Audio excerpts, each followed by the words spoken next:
When we look at the conflict between the US and Iran, it's not a simple win or lose scenario. Military and strategic experts agree that while the US military excelled in individual battles, it seems to have stumbled in the larger long-term strategic game. So, let's break down how tactical successes didn't quite translate into a strategic victory for the US Operation Epic Fury. The bombing campaign launched in February 2026 was a tactical achievement. The US military hit most of its immediate targets. Iran's supreme leader, Ali Khamenei, was killed. Key nuclear facilities were severely damaged, setting back Iran's program. Many Iranian warships were sunk, and a good chunk of its visible military infrastructure was degraded. Billions of dollars in damage were inflicted, and crucial parts of Iran's energy and military sectors were crippled.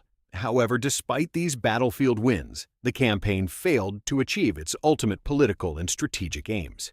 The U.S. went into the conflict without a clear plan for how military action would lead to a lasting political outcome. The hope was that overwhelming military pressure would force Tehran to surrender, but instead, the regime became more entrenched.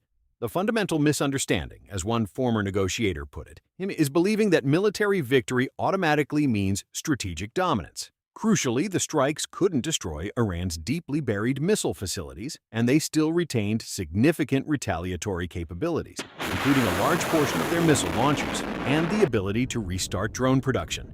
Perhaps the most significant failure is the loss of control over the Strait of Hormuz.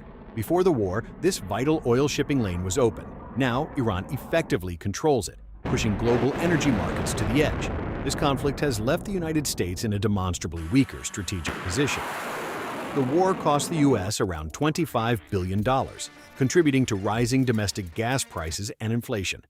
The intense effort to counter Iranian drones and missiles severely depleted U.S. air defense stockpiles, including critical interceptors.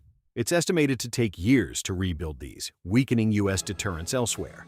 Furthermore, Iran's retaliatory strikes damaged at least 16 U.S. military sites across the Middle East, with some becoming nearly uninhabitable. The current situation is a stalemate, a checkmate where neither side can achieve its objectives without unbearable costs. The U.S. is stuck in a conflict with no easy way out, which is the very definition of a strategic loss.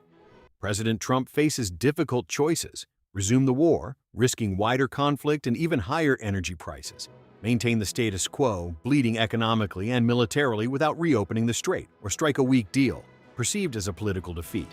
For Iran, while enduring significant hardship, the regime sees survival and the intact state of its core strategic assets, its nuclear program, missile force, and control of Hormuz, as a form of victory.